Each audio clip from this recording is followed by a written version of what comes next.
Happy Tuesday, Indianapolis, and welcome to March's episode of the Tuesday 10. I'm Divine Triplet, a Public Information Officer in the Department of Public Works, and your host for today's segment. But enough about me.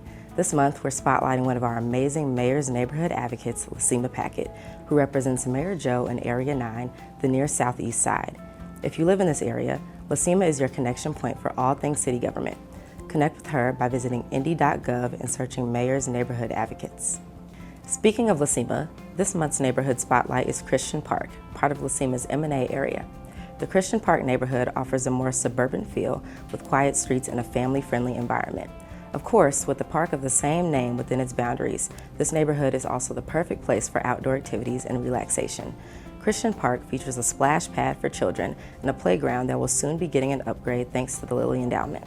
This new playground will feature updated equipment and a rubberized surface that will provide better ADA access, increase safety, and require less maintenance. This project is part of Indy Park's ongoing work to replace over 40% of the city's playgrounds over the next few years. And we'd also like to highlight an opportunity coming to the Christian Park neighborhood. On April 19th, you can join the city of Indianapolis and keep Indianapolis beautiful for the Pleasant Run cleanup. Sign up to volunteer by heading over to kib.org and finding the Pleasant Run cleanup on their April volunteer calendar. Next up, we are highlighting some summer job opportunities in Indianapolis. This month, Indy Parks and Recreation is kicking off their summer hiring, and there are a variety of positions available with pay ranging from $14 to nearly $17 an hour.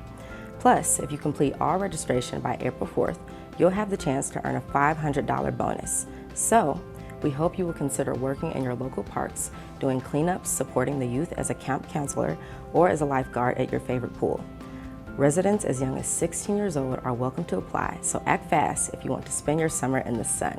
You can find more information at parks.indy.gov. Also kicking off their summer hiring season is Mayor Hogshead's Youth Jobs Initiative, Project Indy. Now in its 9th year of operation, Project Indy has connected nearly 20,000 Indy youth with work opportunities all over the city. And with summer 2025 approaching, there will be plenty of hiring events in the near future. You can find more information at projectindy.net, and young people ages 16 to 24 are encouraged to sign up now. Next on the docket, we want to highlight an incredibly successful literacy program run by our Office of Education Innovation, Circle City Readers. Now in their second full academic year of operation, Circle City Readers offers a high-dosage tutoring to children in kindergarten through 3rd grade. The program's tutors have helped hundreds of children to improve their reading proficiency and achieve higher standardized testing scores. In fact, over the course of the 2023 through 2024 academic year, every student who completed the tutoring program saw improvements in their reading abilities. Circle City Readers currently serves over 300 students across 10 different Indianapolis schools, and you can learn more about the program by searching Circle City Readers at indy.gov. And speaking of children's education, we are spotlighting the Children's Museum of Indianapolis next. Founded in 1925, our Children's Museum is celebrating their centennial this year. And after 100 years of serving the Indy community, they have a lot to be proud of. Just last month, a USA Today poll found that the Children's Museum of Indianapolis ranked #1 in the nation. And this news comes as no surprise to our city. With over 130,000 artifacts and specimens, a number of innovative and educational exhibits, and an outdoor sports complex, the museum has so much to offer. Their curators combine fun and interactive learning to engage our city's children and educate them all at the same time. To learn more and schedule your next visit, visit childrensmuseum.org. Next up, we have some good news from IndyGo. On February 28th, city officials, community leaders, and IndyGo came together to break ground on the Blue Line, the 3rd phase of the Bus Rapid Transit project. Once completed, the Blue Line will extend 24 miles between Cumberland and the Indianapolis International Airport, and it will provide faster, safer, and more reliable transit along the Washington Street corridor. But this groundbreaking represents so much more than just transit. The Blue Line is a transformative infrastructure project with more than half the budget allocated to improve the condition of the roadway, pedestrian facilities, and drainage. All in all, IndyGo is paving the way for a safer, more connected, and more accessible Indianapolis. And if you live close to the Blue Line, IndyGo wants to hear from you. Visit indygo.net to access the survey and submit your response before March 22nd. Next, we want to give a warm welcome to the new CEO of the Indianapolis Housing Agency, Yvonne DeBean. Ms. Bean brings with her over 2 decades of executive experience in public housing and community development. During her time as the CEO of Columbia Housing in South Carolina, the agency saw $100 million in new construction development, earned a designation of high performance for the Housing Choice Voucher Program, and partnered with local universities to provide public housing residents with free tuition and scholarships. The appointment of Ms. Bean as IHA CEO is part of the commitment between the City of Indianapolis and U.S. Department of Housing and Urban Development to address the issues facing IHA residents and restore confidence in the agency's operations. You can learn more about Ms. Bean and the Indianapolis Housing Agency at indyhousing.org. Now, some more good news, Indy.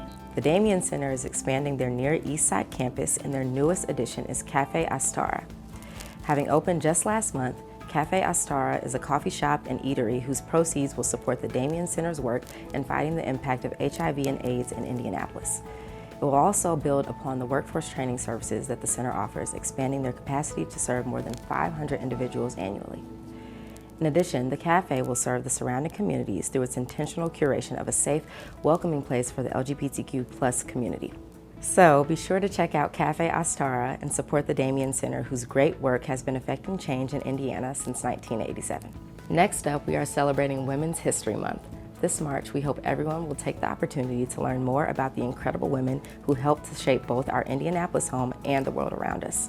For instance, you can learn more about Madam C.J. Walker, America's first female self-made millionaire, or Lavina McCarthy Strike, a Union Army hero during the Civil War and the first woman in our state to be buried with full military honors, or Daisy Lloyd, a prominent civil rights activist and a member of the Indianapolis NAACP, or May Wright Sewall, a strong advocate for women's education and a co-founder of the Equal Suffrage Society of Indianapolis, or Mari Evans, an award-winning 20th century poet and writer.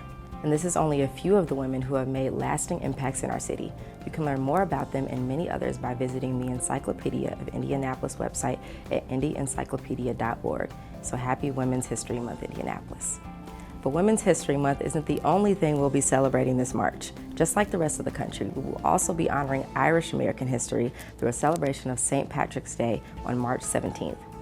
Indianapolis is home to a thriving Irish American community, and every year, everyone can join in on the festivities all across the city. This year, be sure to check out the annual St. Patrick's Day Parade downtown on Friday, the 14th, the Shamrock Run and Walk on Saturday, the 15th, and the Greening of the Canal on Thursday, the 13th. So get ready to immerse yourself in all things green, Indy. That's all the time we have for this installment of Tuesday 10. Be sure to tune in next month for more updates on the latest happenings around Indianapolis. Until then, this is Divine Triplet with the Department of Public Works signing off. Have a great day, Indy.